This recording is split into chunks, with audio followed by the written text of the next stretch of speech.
Mr. President, I do, as I say, I rise in full support of the cut, cap, and balance legislation.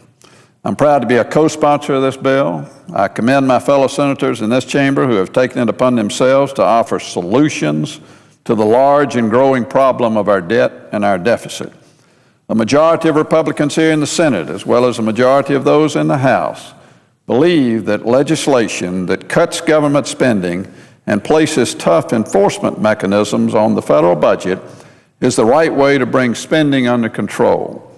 I'm also proud to be a co-sponsor of a separate balanced budget amendment proposal.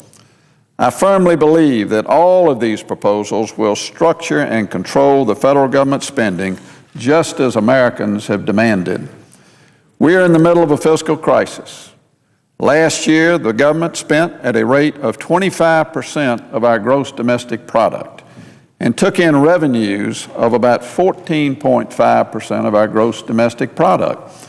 The result of that is that last year, for the fiscal year ending September 30, 2010, we had in excess of a $1.5 trillion deficit. It looks like we're headed in that same direction this year, and that is totally unsustainable. Our financial markets have told us that. The folks who sell are in the process of putting together another sale of our bonds have told us that.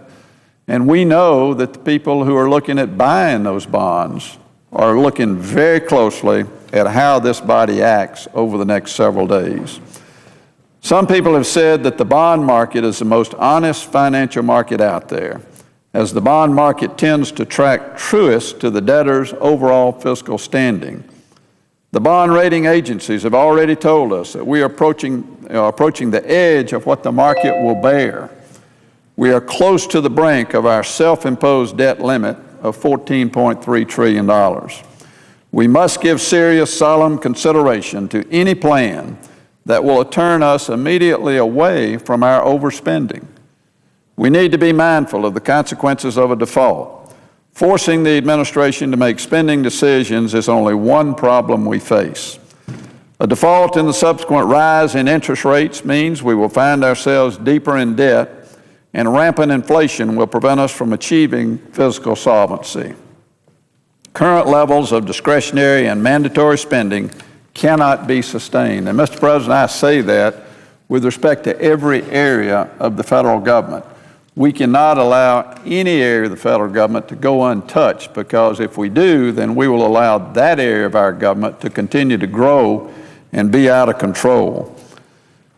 We must cut federal spending anywhere we can and in every department of the federal government.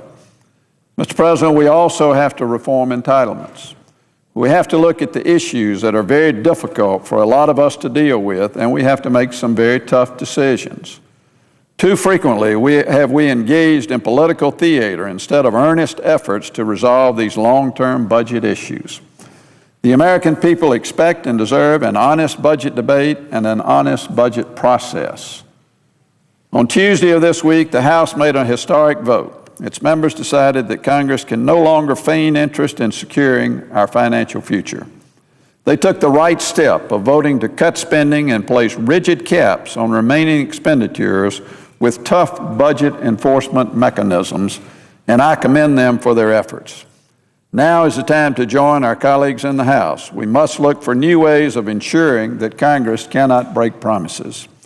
The best path forward towards fiscal stability will set a firm foundation, and this legislation will do exactly that. George Washington gave clear guidance when he told the House of Representatives that no consideration is more urgent than the regular redemption and discharge of the public debt. We can no longer allow the American people to suffer by not providing the economic basis for recovery and growth. The equation is simple. A balanced federal budget that is free of excessive debt leads to a healthy economy and a sustainable job creation activity.